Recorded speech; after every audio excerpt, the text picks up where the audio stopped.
말씀 에스겔서 큐티를 계속 하시고 계시거나 아니면 다 끝나셨죠? 아니요. 네. 같이 이렇게 하면 진도를 같이 나가주면 개인적으로 또 읽으셔야 이게 아마 더 좀 제가 설명드리는 것들이나 나누는 것들이 좀 더 개인적으로 많이 받아들여지지 않을까 생각이 듭니다.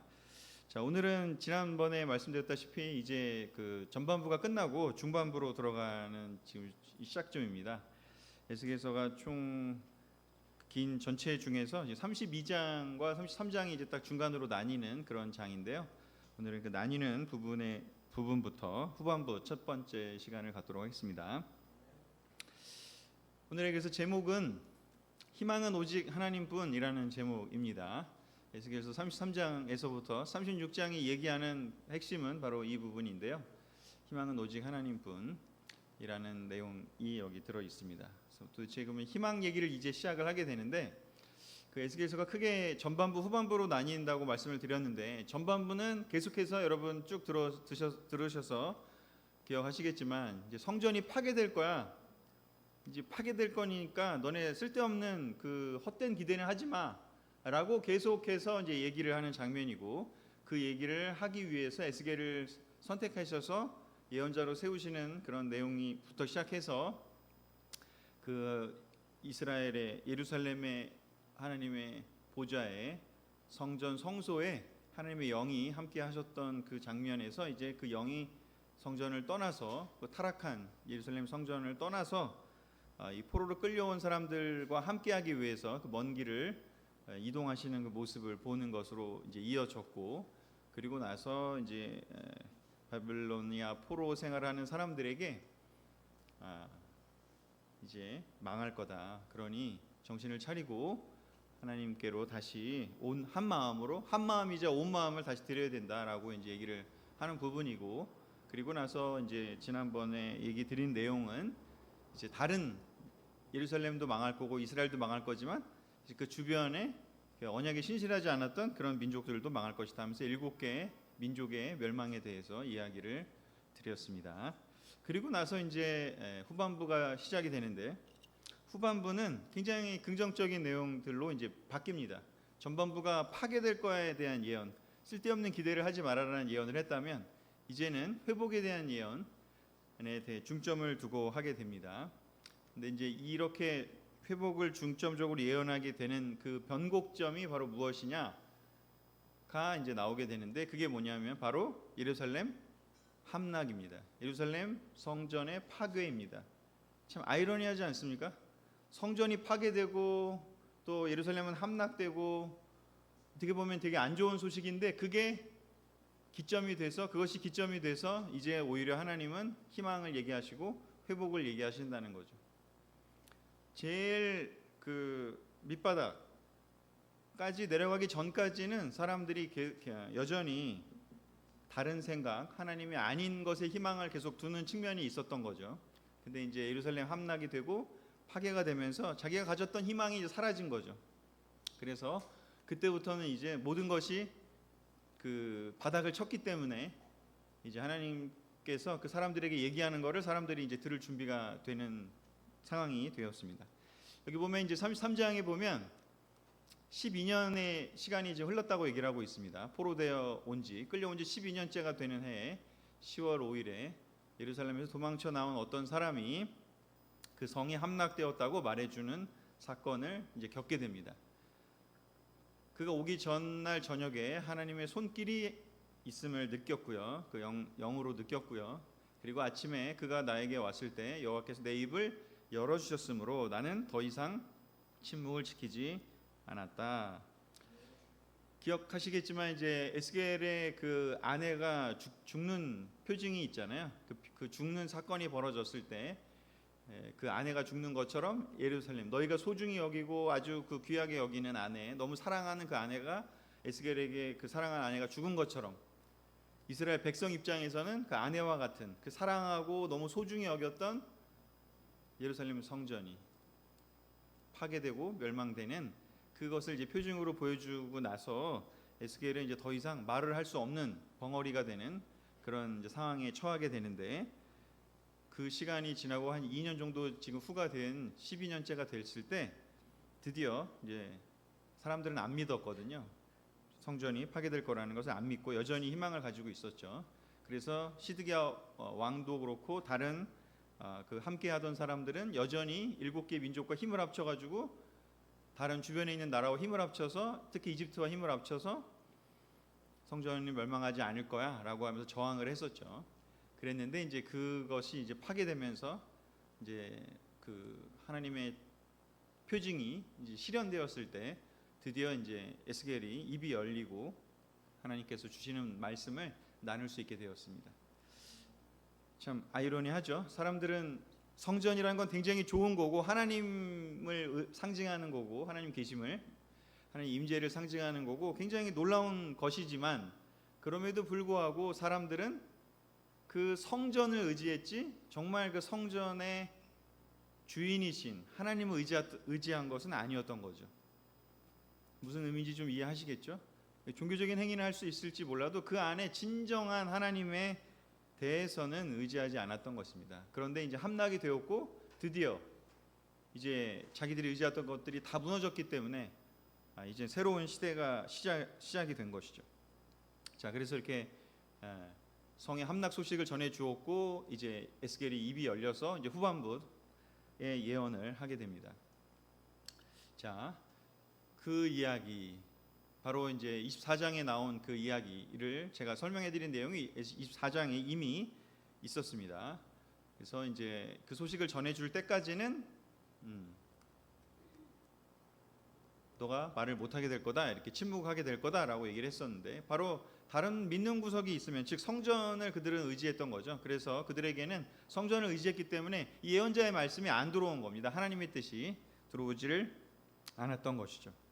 자, 그래서 이제 다시 입이 열렸고 그래서 다시 시작하는 그 내용인데 어떻게 보면 이제 처음에 에스겔이 세워졌을 때 했던 그 파수꾼 이야기가 다시 등장을 하게 됩니다. 파수꾼 이야기.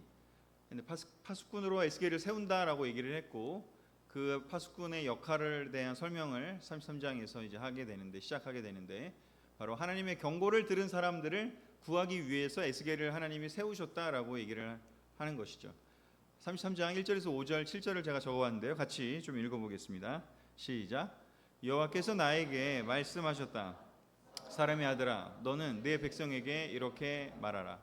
내가 어떤 나라에 군대를 보내고 그 땅 백성들이 자기들 중 한 사람을 택하여 파수꾼을 세웠다고 하자. 그가 적군이 쳐들어오는 것을 보고 나팔을 불어 그 백성에게 경고하였으나 나팔 소리를 듣고도 그 경고를 무시하고 방심하다가 적군의 칼날에 죽으면 그 책임은 죽은 사람 자신에게 있다. 그가 나팔 소리를 듣고도 경고를 무시하였으므로 그가 죽은 것은 전적으로 그의 잘못이다.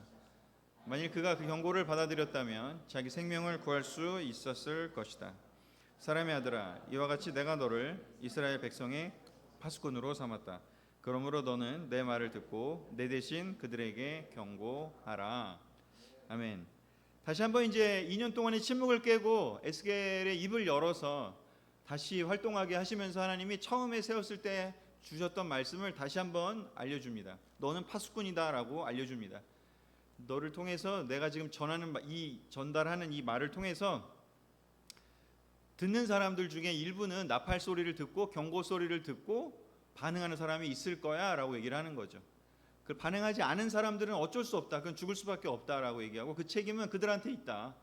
하지만 나팔 소리를 들리게 하는 것은 내가 할 일이다라고 얘기를 하시면서 너를 세워서 나팔 소리를 전달하게 하고 경고를 하게 하는 것이죠.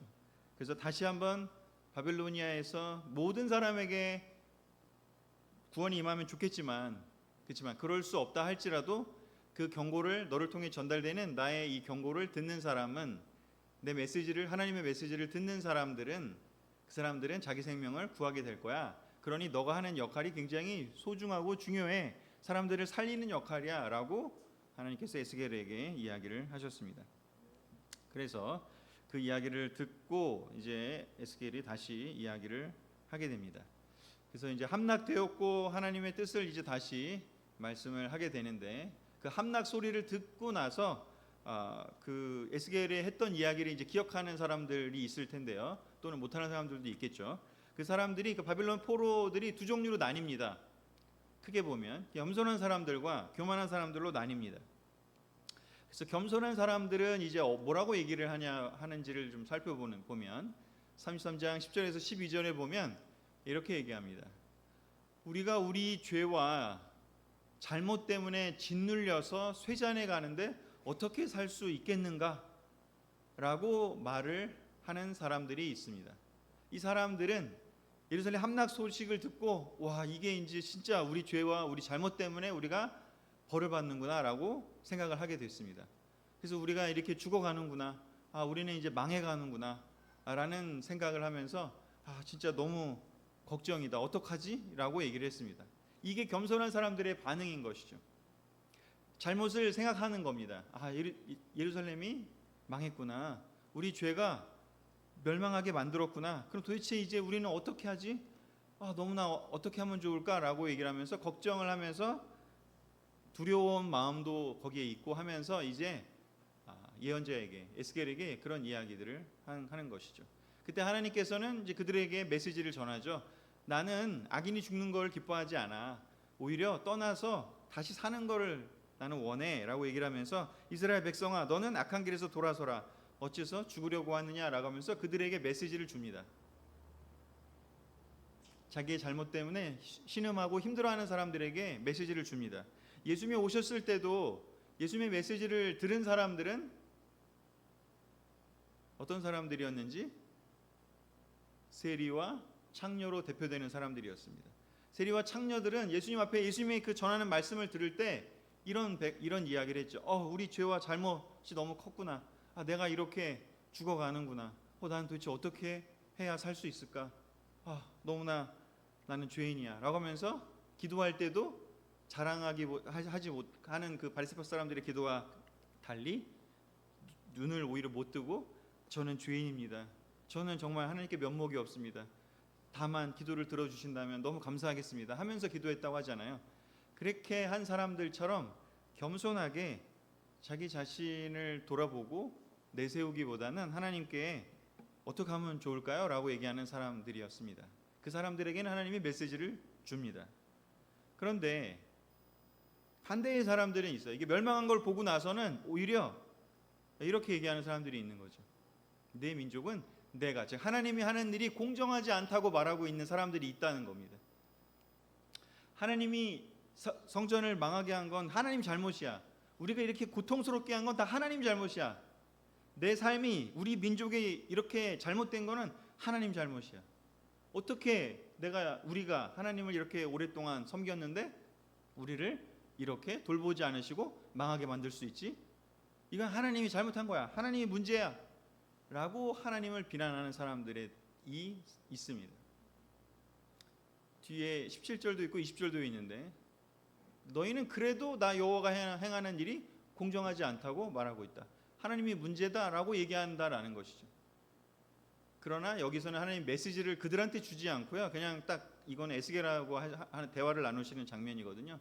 그렇게 얘기하면서 잘못된 건 바로 그들이다, 나는 너희가 행하는 대로 심판할 거다라고 그 냉소적인 비난을 하는 사람들에게 하나님은 그냥 심판을 선언을 해버리고 마는 것이죠. 하나님이 잘못됐다고 하면 방법이 없습니다. 하나님이 문제가 있다고 얘기를 해버리면 문제가 없는 것이죠. 해결을 할 수가 없는 거예요. 해결책이 없는 것이죠.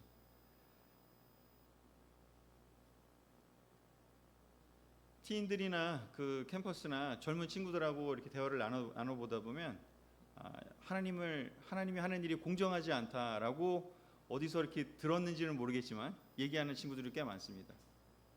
하나님이 정말 선하시다면 도대체 선악과를 왜 만드셔갖고 사람이 그걸 먹게 만드셨나요? 그 질문을 하는 친구들이 상당히 많고, 요즘에 유튜브도 많이 늘고 정보를 많이 얻어서 그런지 모르겠지만 제가 10년을 넘게 아이들을 만났잖아요. 옛날에는 한두 명이 하던 질문을 요즘에는 훨씬 더 많은 친구들이 얘기하면서 하나님이 문제가 많다, 하나님이 잘못된 거다, 하나님이 공정하지 않다, 인간이 잘못을 했다 하더라도 그 잘못을 그냥 어떻게 보면 그 잘못만큼만 벌을 주면 되지, 어떻게 왜 지옥에 보내십니까? 그 하나님이 불공정합니다 하나님이 문제가 많습니다. 내가 이래서 안 믿는 거예요. 라고 얘기하는 친구들도 많고, 근데 저는 그 친구들이 애초에 그 스스로 생각했다고 생각하지는 않습니다. 어디선가 많이 들었을 거라고 생각이 듭니다. 너무 많은 하나님을 비난하고 하나님을 공격하고 하나님이 문제가 많다라는 것을 이야기하는 것들이 정보가 너무 많이 흘러나오고 있습니다. 교만한 것이죠. 자기의 잣대로 하나님을 판단합니다. 내가 세운 그 기준에 의하면 이래야 되는데 하나님이 그렇게 하는 것은 옳지 않습니다. 교회 다닌다고 세례받고 교회 다니는 사람들보다 내가 더 어쩌면 더 착하고 더 선하고 더 의롭게 사는 것 같은데, 내가 꼭 교회 세례 안 받았다고 해서 나를 왜 지옥에 보내려고 하십니까? 이런 이야기를 합니다. 자기의 논리 아닌가요? 자기의 의로움은 자기가 보기에는 다 교회 다니는 사람보다 자기가 더 의로운 거예요. 세상에도 그런 사람 많지 않습니까?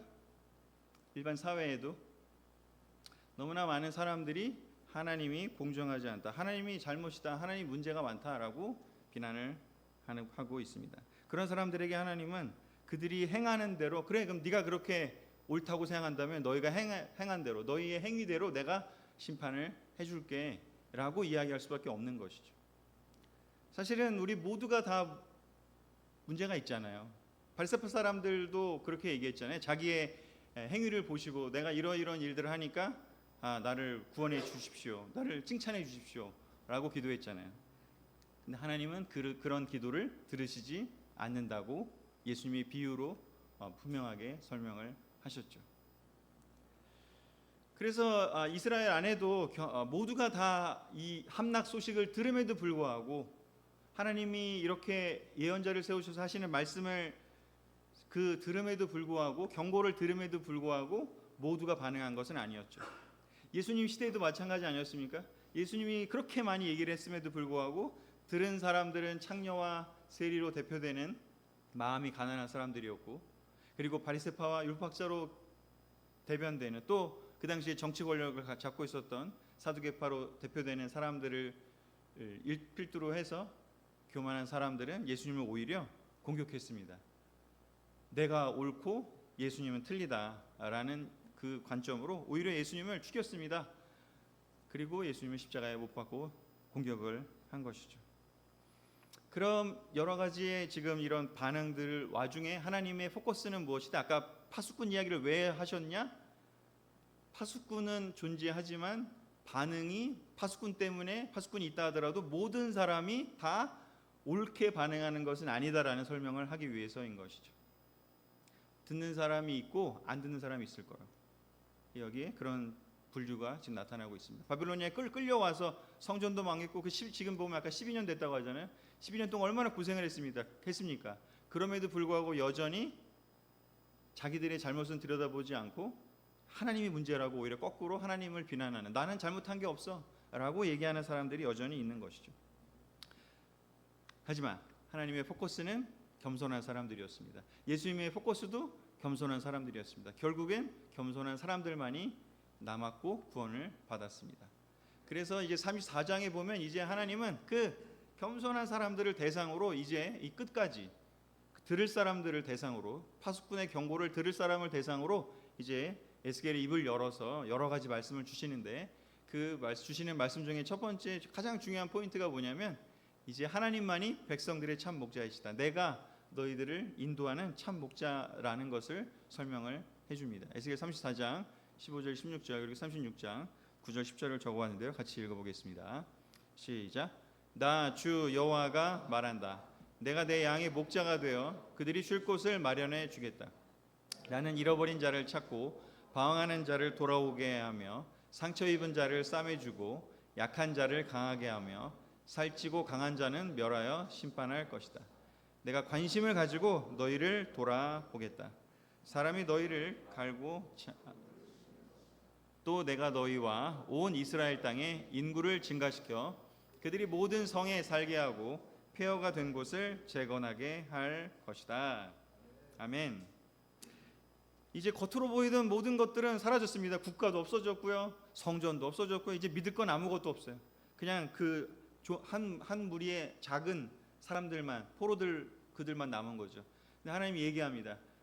이제는 내가 활동할 거라고 얘기를 합니다. 내가 영으로서 여기까지 와서 너희들과 함께하고 있는데요, 걱정하지 말라고 얘기하면서 내가 너희들의 참된 목자이다라고 이야기를 하십니다. 정말 한번 생각해 보십시오. 우리 포로로 끌려가갖고 고국이 다 망했다는 소식을 들었는데 하나님께서 걱정하지 마, 내가 이제부터 너희들이 인도할 거야 라는 이야기를 들었다면 그 겸손한 사람들, 이제 우리가 어떻게 하면 좋지요? 라고 생각했던 그 사람들에게 이거보다 큰 굿뉴스가 어디 있겠습니까? 가장 큰 소식입니다. 하나님이 그들에게 얘기합니다. 내가 참 목자가 돼서 너희들을 돌볼 거라고. 내가 관심을 가지고 이제 너희를 돌볼 거고, 너희를 다시 이스라엘 그 약속의 땅으로 다시 데려갈 거고, 폐허가 된 그 곳을 다시 재건할 거라고 이야기를 하십니다. 하나님이 관심을 가지고 한 사람 한 사람을 돌볼 거라고요. 우리가 가장 무기력하고 약할 때, 로마서 버전으로 얘기하면 모든 것이 다 무너졌다고 느낄 때, 무기력하다고 느낄 때, 하나님 아니고서는 이제 어떤 희망도 없는 상태가 됐을 때 하나님의 이 말씀은 아마 너무너무 감사한 말씀일 겁니다. 너무 기쁜 소식일 겁니다. 내가 관심을 가지고 너희를 돌보겠다, 이 말씀이 너무나 감사할 거예요. 근데 하나님 이제 모든 것이 무너지지 않고 아까 보여드렸던 것처럼 뭔가 다른 믿는 구석이 있을 때는요, 하나님의 이 목소리가 그렇게 크게 들리지 않을 거예요. 성경을 읽어도요, 하나님이 돌보겠다는 말이요 그렇게 크게 들리지 않을 거예요. 왜냐하면 믿는 구석이 다른 게 있거든요. 내가 믿는 구석이요. 세상에서의 지위일 수도 있고요, 아니면 뭐가 됐던지 간에 돈이 됐든지, 아니면 내가 믿는 하여튼 뭔가 내 능력이 됐던, 내가 다니는 회사가 됐던, 아니면 뭐 대한민국이 됐던, 뭐가 됐던 다른 믿는 구석이 있다면요, 하나님이 나의 참 목자가 되신다는 이 말이 가진 그 엄청난 의미를 그렇게 마음으로 감사함으로 깊게 느끼기는 쉽지 않을 겁니다. 근데 정말 처절하게 다 무너진 사람들, 성전도 무너지고 국가도 없어진 걸 알고 아무 희망도 없는 사람들, 창녀와 세리 같은 사람들이요, 아무 희망도 없었던 그 사람들에게 예수님은 가장 놀라운 희망이 되셨습니다.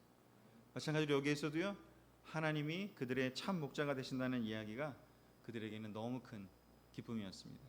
여기 보면 그들 양의 목자가 돼서 하실 일들에 대한 설명을 하는데, 누가복음 4장에서 예수님이 이사야 두루마리를 펴서 읽으신 내용하고 비슷하지 않습니까? 잃어버린 자를 찾고 방황하는 자를 돌아오게 하며 상처 입은 자를 싸매주고 약한 자를 강하게 하겠다라고 얘기하십니다. 이사야서의 그 선언문과 똑같습니다. 예수님도 얘기했죠. 나는 건강한 사람을 찾으러 오지 않았다고.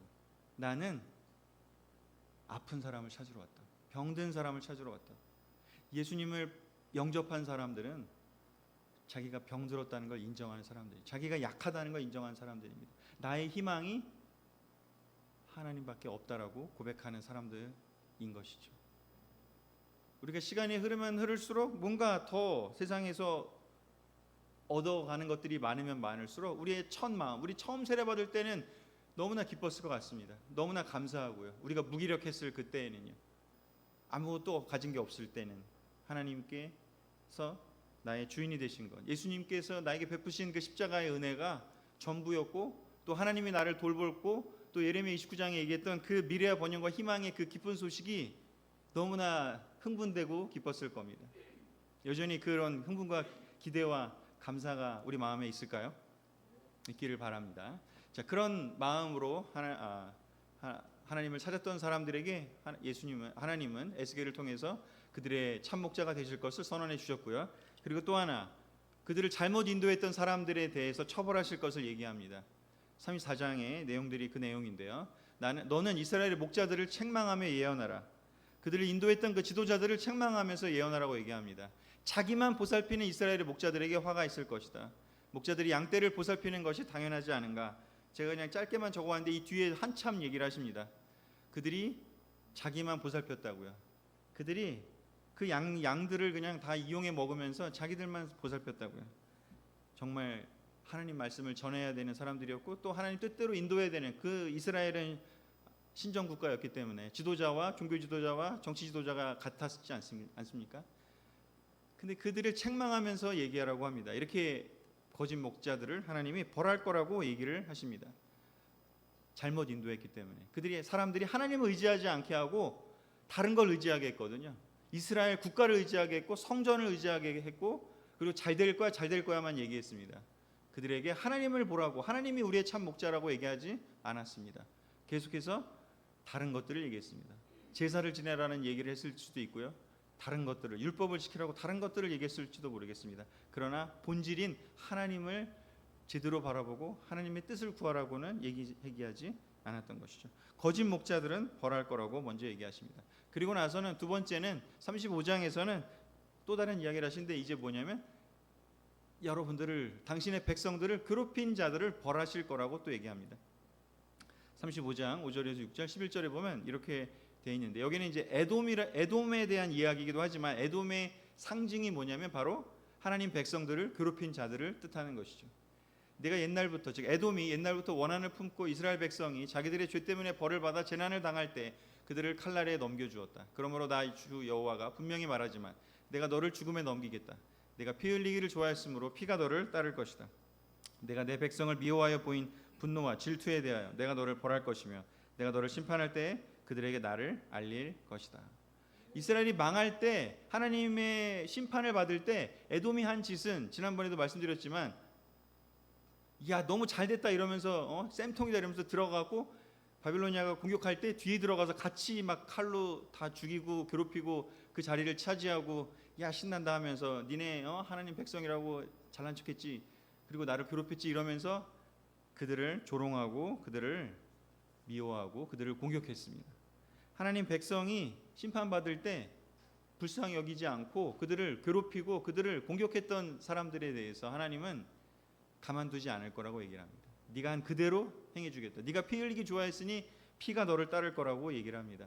하나님의 백성을 괴롭히고 핍박하고 나쁘게 대하는 사람들에 대해서 하나님은 그들을 가만두지 않으실 것입니다.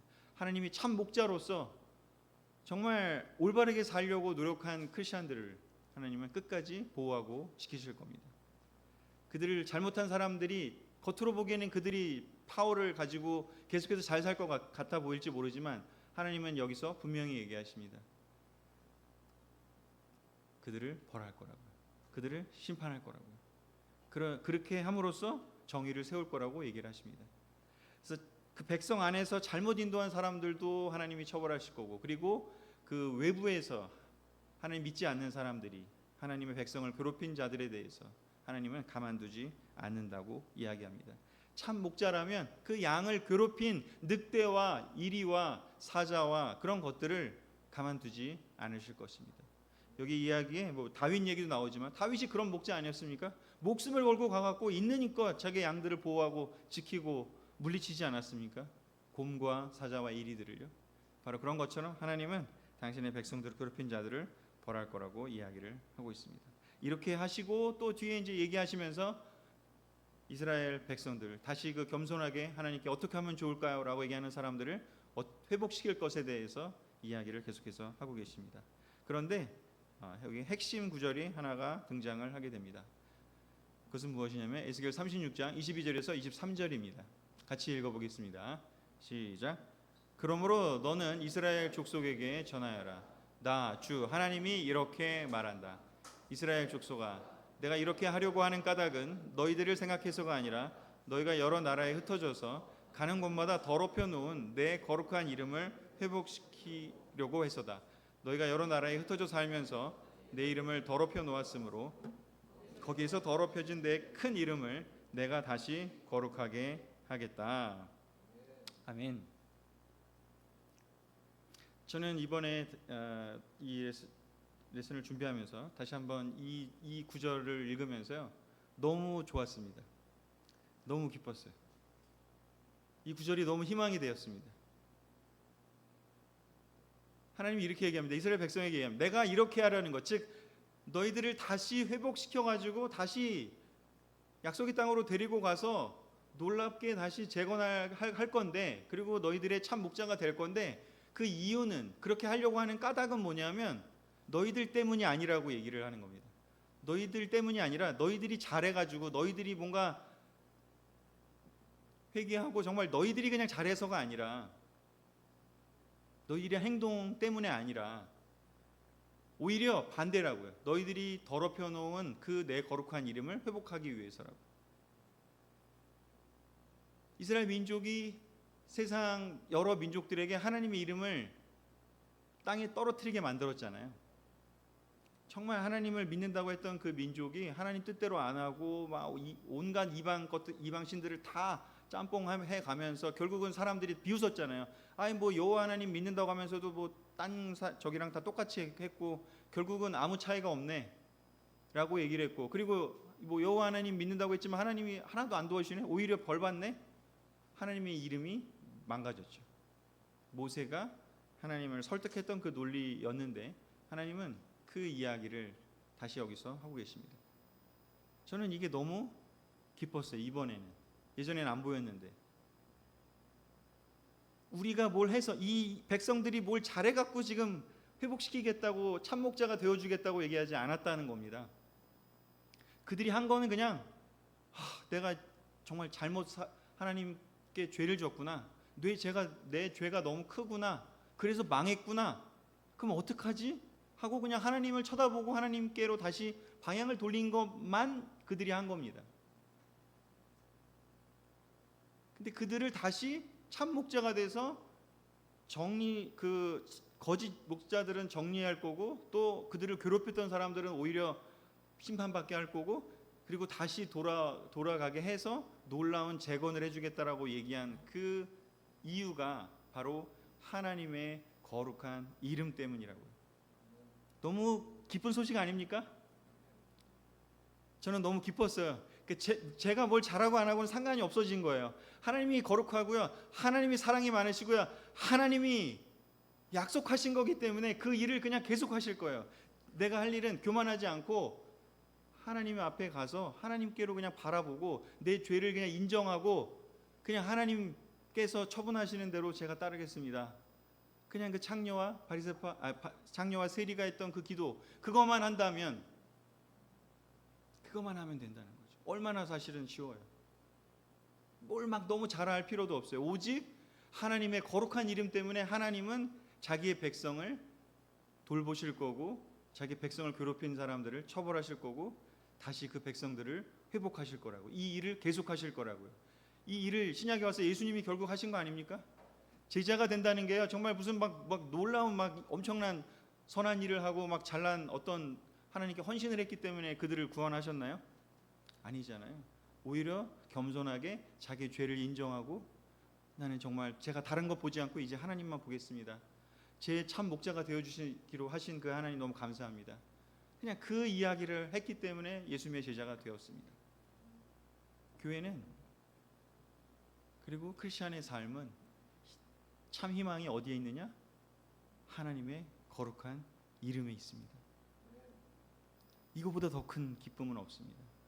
하나님이 너무나 거룩하셔요. 하나님이 너무나 사랑이 많으세요. 하나님이 너무나 참 목자가 되고 싶으십니다. 그러기에 여러분을 언제든지 돌보실 거고요, 참 목자가 되어주실 거고요, 그리고 언제든지 회복시켜 주실 겁니다. 거기에 여러분의 희망이 있습니다. 그분이 그렇게 하시기로 결정하셨기 때문에 희망이 있습니다. 참 희망은 하나님께 있습니다. 그 뒤에 25절 27절도 같이 읽겠습니다. 시작. 그리고 내가 너희에게 맑은 물을 뿌려서 너희를 정결하게 하며 너희의 온갖 더러움과 너희가 우상들을 섬긴 모든 더러움을 깨끗하게 씻겨주며 너희에게 새로운 마음을 주고 너희 속에 새로운 영을 넣어주며 너희 몸에서 돌같이 굳은 마음을 없애고 살갗처럼 부드러운 마음을 주며 너희 속에 내 영을 두어 너희가 나의 모든 율례대로 행동하게 하겠다. 아멘. 하나님이 거룩하시기 때문에 그 거룩하신 하나님의 목소리를, 경고의 소리를, 그 파수꾼을 세워서 이야기하신 그 경고의 소리를 듣고 어떻게 하면 좋을까요? 라고 얘기한 그 사람들에게 하나님은 이렇게 하실 거래요.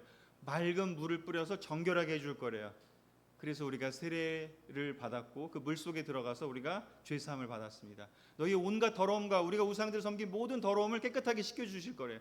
우리가 가졌던 그 모든 죄요, 창녀와 세리가 가졌던 그 모든 죄처럼요, 우리가 했던 모든 죄들을 씻어줄 거고, 그리고 우리에게 새로운 마음을 주고 새로운 영을 넣어줄 거래요. 굳은 마음을 부드러운 마음으로 바꿔줄 거래요. 하나님의 영을 줄 거래요.